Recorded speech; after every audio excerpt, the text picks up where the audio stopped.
Hello and welcome to the newest episode of my album story. And this week I'm going to talk to you about my version of the epic Danny Boy. It's almost like our second national anthem.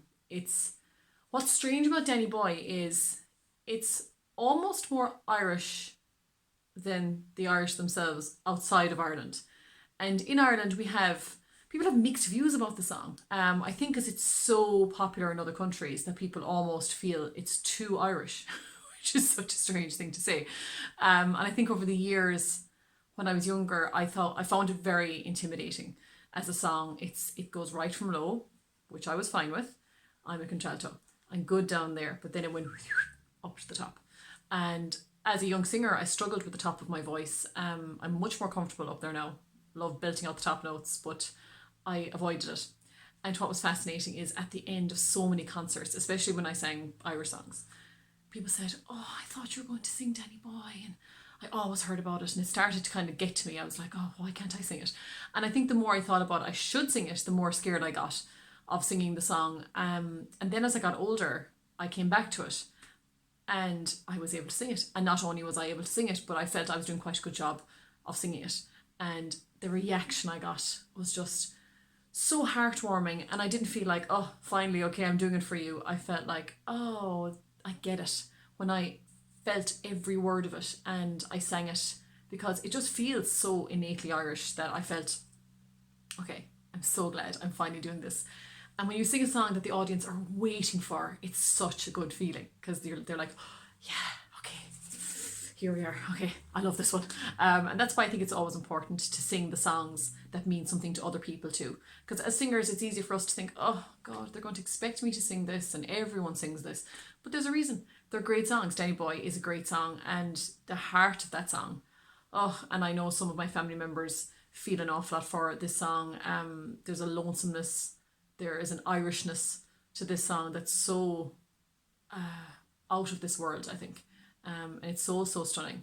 When I recorded this, it was on that famous day, that last day I recorded before lockdown, and we're standing beside the lake in the freezing cold. Like, I can't describe to you how cold it was. And I didn't have a speaker with me. Now, the speaker wouldn't have made a difference because it was so loud. There was hail, the mountains were all snow. My videographer was trying to get these mountains with the snow, but the weather was so bad that the light kept changing, and then the clouds came down, and so I had to have my phone stuck in my top to try and, like, underneath my top to try and hear the track, so I could mime to it by the lake. And I was literally like this, and you know when you're that cold you can't actually, so I was trying to touch the play button and bring my hand back down again, except every time I did that I would accidentally turn it back off with my shoulder. I was so yeah, that's what was actually happening in that video. But when we got going and I finally was able to get the track playing and I could hear it, God, the lonesomeness and the vast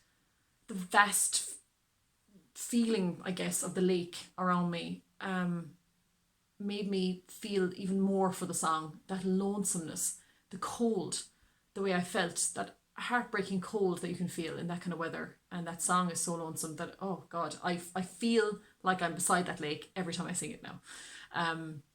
It's fascinating how you have an idea in your head for a music video, and then the music video takes on its own life, and it can make you feel very differently about the song from then on.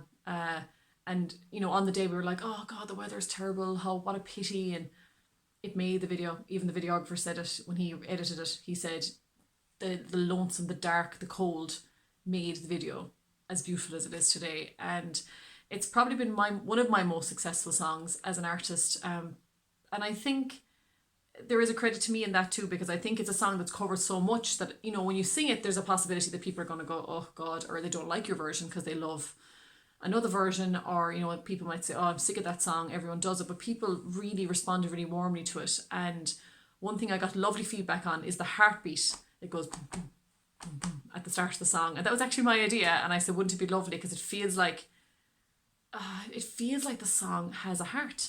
It feels like that. Boom, boom. You feel that. I just always felt it, oddly. And then we got the heartbeat into the song, and yeah, I just think that that's something I'm really proud of in the track.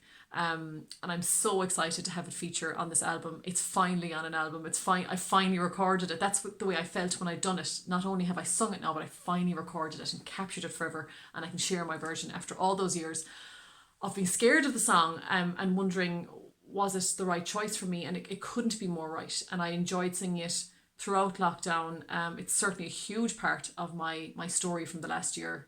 I'm just really, really proud of my version of the song.